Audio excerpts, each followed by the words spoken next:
I was in Avoca at my parents' house. They live 10 k's out of town. And my brother and his wife were coming to visit from Queensland. So we were all having a bit of a get-together and catch up. The kids are there, they always just play, and they have some land around. So one of my dad's best mates had come to visit, and I remember him saying, all right, I'm going now, and sort of yelling out, see you later.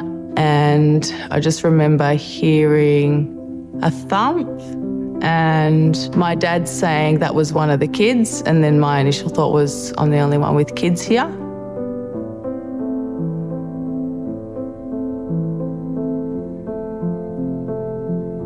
And I just remember Dad saying, she's okay, she's okay. So I went over, everyone was at her at that point, and she was laying there.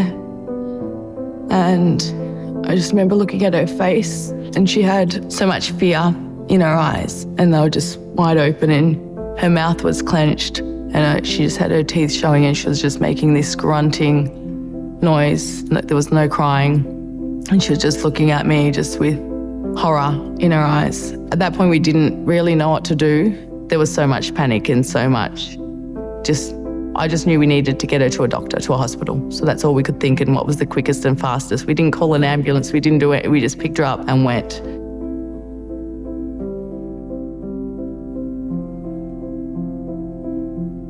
I just remember saying to the doctors and the nurses, is she going to be okay? Is she going to be okay? I just remember repeating those words.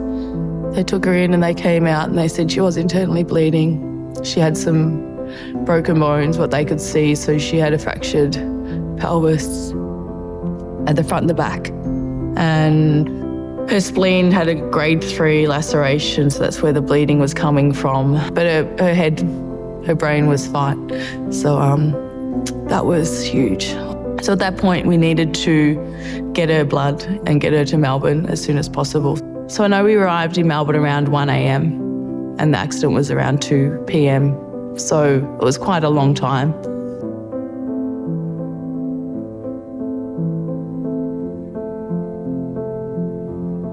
There was a lot of up and downs. I remember just the beepings on the machine. I was still breastfeeding. So then when finally she was well enough, I remember she just latched on straight away, and that was the moment that I felt like everything was going to be okay. Like a loving parent, you always think, gosh, what could I have done different, or what would I have done different? But I also acknowledged that at the time, I just thought everyone was there and everyone was watching. And I think a lesson for everybody is don't assume. And it's something that I come back to, and it's something that I speak about, is that assumption that, you know, someone else is watching. I do things differently now, even though I know that they're in a safe spot and they're fine and they're all older, but still to this day, I was like, go and stand there and don't move. And if someone else is moving, I will always check. And that trauma, I guess, and that feeling doesn't go. It's always, where are they? At this point, the scarring's okay.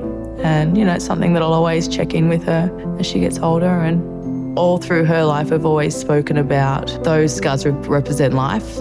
She's the most sweetest, genuine little girl. She's just really sweet. She's very, very empathetic. So if something happens, she gets emotional easy if it's someone's hurt or someone's upset. So she's probably the most empathetic person that I know. And I'm an empathetic person, and she's more empathetic than me. My name is Mal.